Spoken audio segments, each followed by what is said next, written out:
In this video we're going to model a pipe connection, in this case a T connection, which is one of the easiest pipe connections you can do because it consists of two pipes that have the same diameter.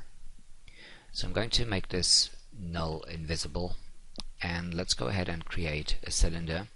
I'm going to switch the orientation to +x, and we're going to need one additional height segment here, and that will give us this edge loop here at the center of the object.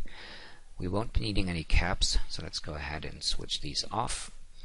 And since we're going to be using subdivision surfaces to smooth the object, we won't be needing that many rotation segments. We're going to do a fairly high poly model though, in order to make sure that the transition between the two pipes is nice and clean. So let's go ahead and change the rotation segment to something like 24, for example. And with these settings we can now make the cylinder editable. And let's rename this to T connection. Now switch to point mode, and in the top view I'm going to grab my knife tool, and we're going to use the knife tool in line mode. We're going to switch off restrict to selection and visible only because we need to cut all the way through the object. And in this case I'm also going to use constrain, and I'm going to constrain to the default angle of 45. And now we can just left click on this point here at the center and make a cut here, and let's make another cut here. And now we can go to polygon mode and grab our rectangle selection tool. I have only select visible elements switched off here, and we can just drag a rectangle over these polygons here to select all the ones right down to the bottom. And in order to extrude these polygons, we can hold down the control key and left click and drag on the z-axis and pull these out a bit. Hit T for scale and scale these down, hold down shift to scale these down to 0. And I'm just going to melt these polygons. Let's see, that's outside of the recording screen.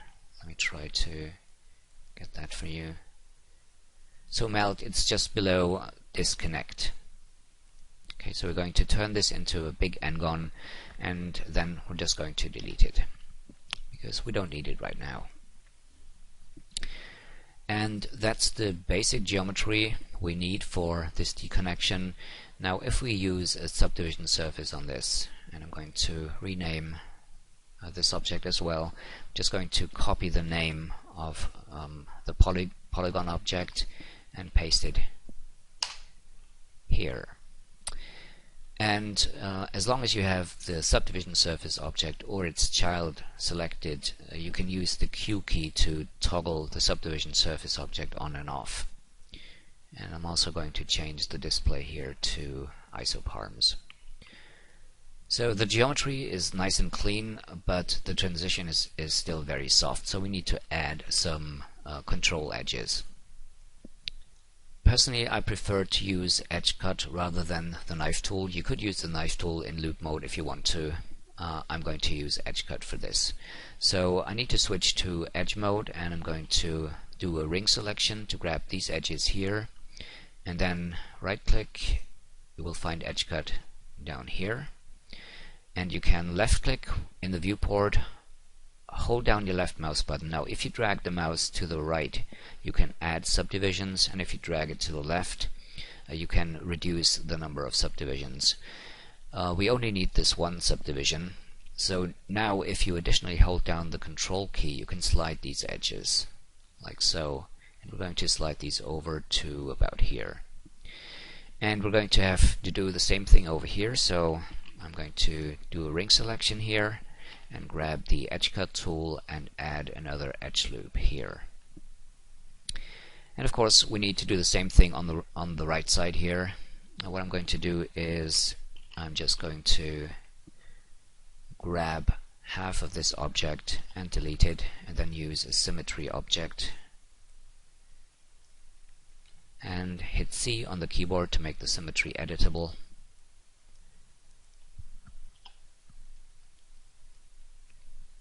And what we could do now is grab these points here, hit T for scale, and spread out these points a bit more. If you want to be more exact, what you can do is use the knife tool and make a straight cut here. You can go to edge mode and use your move tool, and you can double click on any one of these edges here to grab this loop, and then right click and dissolve these edges. Okay, so let's go ahead and do that on the left side as well. Making the cut and selecting these edges and dissolving them.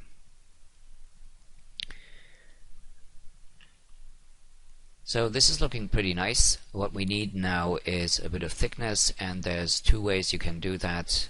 The first one would be the one you will probably want to use.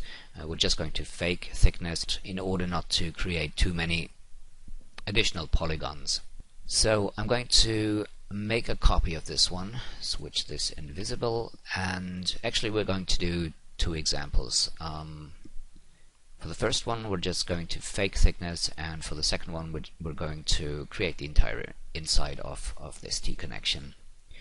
So for the first version I'm going to use close polygon hole, and we're going to close these holes here. And then in polygon mode I'm going to select these n-gons here using the life selection tool, and let's extrude inner, and let's do a radius of maybe 9 or 10, something like this. And then we're going to extrude these n-gons back a bit, not too far, maybe something like this, and hit delete to get rid of these n-gons. And if we put this in a subdivision surface object, you can see the edges here are still way too soft, so we need to add a few control edges to fix that. So let's go ahead and do that. Let's switch to edge mode and use your loop selection. I'm going to select these edge loops here and the ones over here, and then we're going to right click and select bevel. Where is it? Oh, it's all the way down here. You can see it down here. Okay, and we're going to use the bevel tool in solid mode, and let's do maybe an offset of 3 centimeters.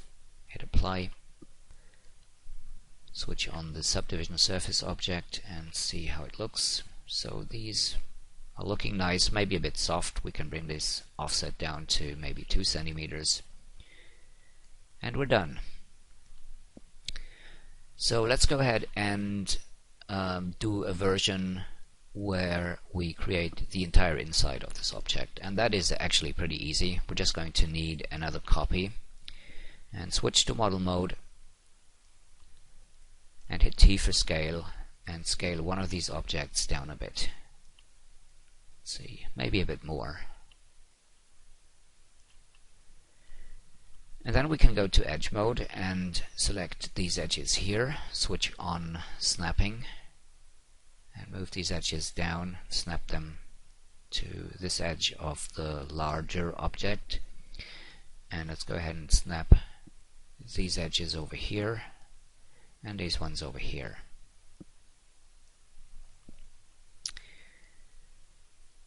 Let's go to polygon mode and grab all of the polygons of the inside object. Right now the normals are facing the wrong way. If we connect both of these objects, if I select all of the polygons, you can see the outside polygons are orange, and the ones of the inside object, of the smaller one, we need to make the inside here orange too. So what we're going to do is, with all of these polygons selected, right click and reverse the normals.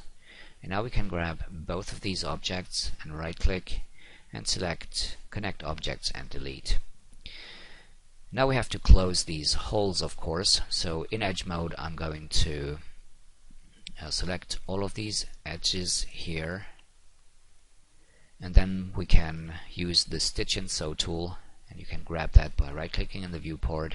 It's somewhere down here, and what we have to do is hold down the shift key and left click and drag from one point up here to a corresponding point down here to create the geometry.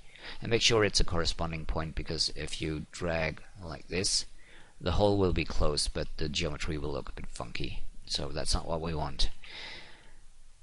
So let's do this properly, and we have to do this over here one more time, and once again over here. And we have all of the edge loops still selected, so let's go straight to the bevel tool and do another solid bevel here with an offset of 2 centimeters.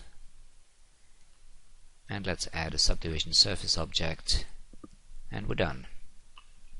So we're getting a nice looking object. Now this is a bit high poly, and maybe you don't want to use that much geometry, but like I said at the beginning, you do need quite a few rotation segments to make this transition look nice and clean. And I've prepared an example with a few low poly versions of the same T connection. So for the first one I used 8 rotation segments for the cylinder. Now you could get away with this depending on how far this is away from the camera, and also depending on the camera angle, the deformation you will get up here will not be as noticeable. But if we move the camera to over here, for example, and do a render, you can see the deformation is quite noticeable, and it goes almost all the way back to here. So let's have a look at a higher resolution object. For the second one I used 12 rotation segments, and if you take a look, if we do a render here in the right view, it's pretty easy to see the difference. So this is the low resolution object. We're getting a lot of deformation here, and this one with 12 rotation segments, it looks much cleaner. And I've prepared a third example using 16 rotation segments, and this will even look cleaner.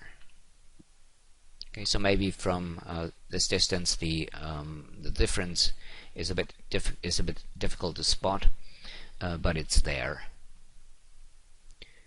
Okay, so this is the end of the tutorial. I hope you've enjoyed it, and I'll see you in the next one.